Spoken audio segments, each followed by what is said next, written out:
Hey there, food science foodies, and welcome to my channel. The Food Science Foodie. Thank you so much for clicking, and if you like this video, please be sure to hit the subscribe button. So today we are talking about nutrition facts labels, and to talk about these, I have Poppables here. These are one of my favorite chips. I am not sponsored. And so what we're going to do is I'm going to break down this nutrition facts label.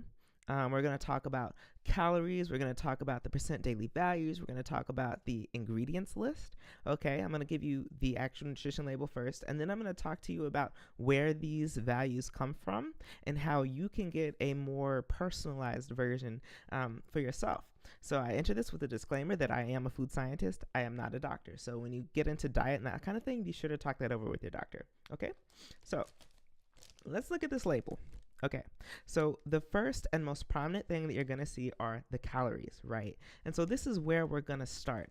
Calories. So this says 150 calories for a serving. And so that raises the question, what is a serving? Okay, so when you think of a serving, think of when you were a kid, whoever served you food, your mom, your dad, grandma, whoever, right? If they gave you a plate and it had chicken, mashed potatoes, and green beans, okay? One piece of chicken was the serving. The portion of mashed potatoes and the portion of green beans were each their own servings. And if you wanted more, you got a second serving.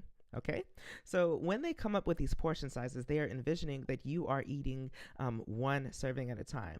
And so sometimes that's unrealistic, and sometimes what you'll start seeing they're doing now is they actually have serving sizes, and then they have if you eat the whole bag. And so that'll be like for smaller bags of chips that are maybe like the 2-3 ounce size that they recommend you don't eat the whole bag, but we know how it is. Okay, so first of all, the serving size for this bag of chips is 28 pieces or 28 grams. So the serving size will always be listed in weight, typically grams, okay? So you can get a kitchen scale at home to start getting an idea of what grams are, because I know many of us here in the States are used to pounds rather than grams, but then they also give you this 28 pieces. And that's why I love these chips, because 28 pieces is a lot for chips. Okay, so that means you eat 28 of these pieces, you're getting 150 calories, and you're also getting all of the nutrition claims that they're going to list below.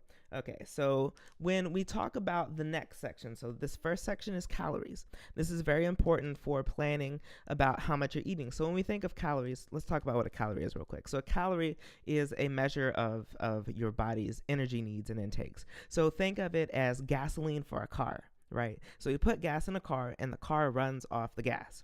And we run off of the food that we eat, which consists of calories.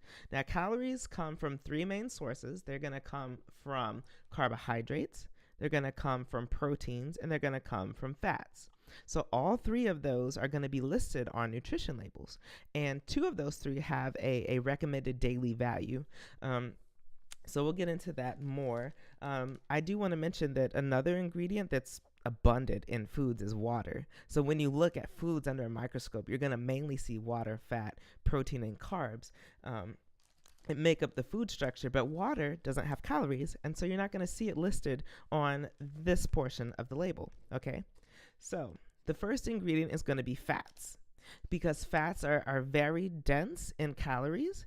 So 1 gram of fat has 9 calories, whereas 1 gram of a protein or a carb has 4 calories. And so it's very important. They're going to list fats, saturated fats, trans fats, cholesterol. They're all kind of portions of that. So cholesterol, sodium, those are things that are going to be listed because, if you have certain kinds of dietary restrictions, you have high cholesterol, if you have high blood pressure, you might want to watch those kind of things. And then you'll see over to the side that they have these percent recommended values. So this percent is recommended based off of the idea that you are eating 2,000 calories a day. Now, 2,000 calories a day is not necessarily ideal for everybody, because we have different heights, we have different weights, different amounts of activities, and the amount of calories you need is going to depend on, if you're taller and you're a bigger person, you're going to need more. If you have more muscles, you're going to need more calories, because muscles burn calorie, right? So if you look down here at the fine print, it says right in here, it says that the daily values are based off of a 2,000 calorie diet. And so I will tell you where these values come from toward the end of the video. But suffice it to say that if you're eating 2,000 calories a day, that they're nice enough to say that, okay, if you eat one serving, 28 of these, you're getting 10% of your day's sodium. Okay, so that means that if you eat 10 servings of these, right? So 1,500 calories worth. That's 2 bags because this bag has 5 servings. Then you are gonna have all of your day's sodium. Okay, so really that's a lot of chips. But going through, it also has sodium, total carbs, dietary fiber, and total sugars. So when we talk about carbohydrates consist of fibers, sugars, starches. We interrupt this program for a quick note on fibers. Well, you see, fibers, they don't get digested, and when you eat them, they go down through the system and they come out through the poop. And so if you think about it, it's kind of like if you eat a tree branch or bark, you're not going to digest that stuff. It's just going to come out as the roughage. So, fibers, they don't really add many calories. They don't add any at all, actually.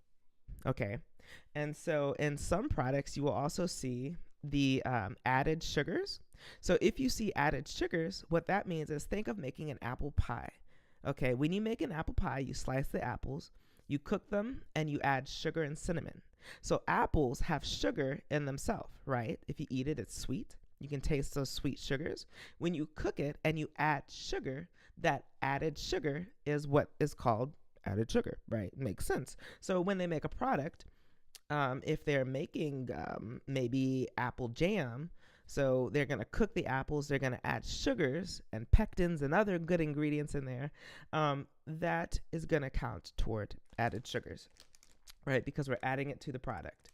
Then we have micronutrients down here. So these include vitamin D, iron, calcium, and potassium on the new nutrition facts label, okay?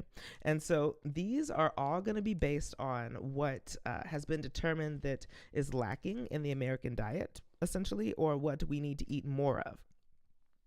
Okay, so now then, we've kind of covered the basics of a nutrition facts label. Now let's talk about how we can make it more applicable to you.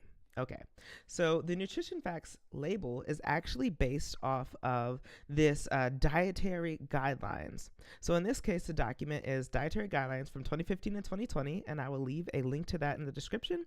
You can read that, but essentially what happens is there is this bill that's passed every 5 years, and they will look at the nutritional research that's out there and see what is the leading research saying, what are Americans lacking in their diet, and what is required for a healthy person.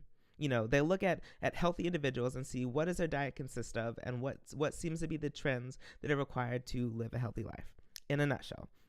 Right, so this is by the U.S. Department of Health and Human Services, and so I'm going to leave a link to that below, but basically when you click on that, it's going to give you this kind of overview that includes recommended diets, different kinds of diets, the Mediterranean diet, the vegetarian diet, and what they recommend that you eat under each of those kinds of diets.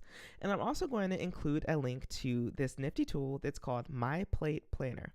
So this is a calorie calculator, and so it's going to account for your age, sex, height, weight, physical activity, and it will recommend, based off of this nutrition information that they've got, a recommended daily calorie intake. So then that's more personal than saying this generic 2,000 calories. Maybe you need 2,300. Maybe you need 1,800 calories in a day. And so then the power of that is once you understand how many calories you need to maintain a healthy lifestyle, that's when this comes into play, right? That's when you say, oh, 150 calories, no problem. I can eat that and still be at a healthy weight. Or maybe you say, okay, I've had chicken today. I had some salmon for lunch. I had a salad. I had some green beans. And you know what? These chips are kind of pushing it over. Maybe I shouldn't. Maybe I'm going to avoid these. So it allows you to have the education. It gives you the power to choose the foods that you want to eat. And it gives you the ability to maintain a healthier lifestyle, right? So that's essentially the goal behind the nutrition facts label. And then we'll go ahead and get into this. The ingredients list. Some fun facts about this that maybe you didn't know. The ingredients list is listed according to the the ingredient that is most in the product to the least. So in this case, the first ingredient is dried potatoes. So that means that this is mostly dried potatoes. The next most ingredient in this is vegetable oil. So these are probably fried or extruded with some vegetable oil. Potato starch, honey barbecue seasoning. So as you go down, the percentage of each of these ingredients that are in this food, in this case the poppable, decreases. Okay. I couldn't leave without giving y'all one more piece of advice I found very helpful. Well, I got into all this calorie stuff, and I know some people get really crazy about tracking calories, and it gets ridiculous, trying to write everything down. But I gotta be honest with you, real honest with you. I did it one time. I decided I was gonna do it for a week or two. It really changed my perspective. I learned so much about what I eat. I was really surprised some of them things have so many doggone calories in them. But if you do something like that, there are apps out there. I got my smartphone, and there's this app. It's called Lose It, and you just tap that little button. You tap the little button, and it's got this little thing. You click that. You click this little thing, and you scan the barcode, little barcode like this, and then it pulls it up. It pulls it up for you, so it ain't so difficult. Man, it changed my life a little bit seeing what it looked like. This app called Lose It, but anyway, they ain't paying me to say this neither. I really did it for about 2 weeks, and you just see what you eating. It's pretty interesting if you ask me, but that's just me.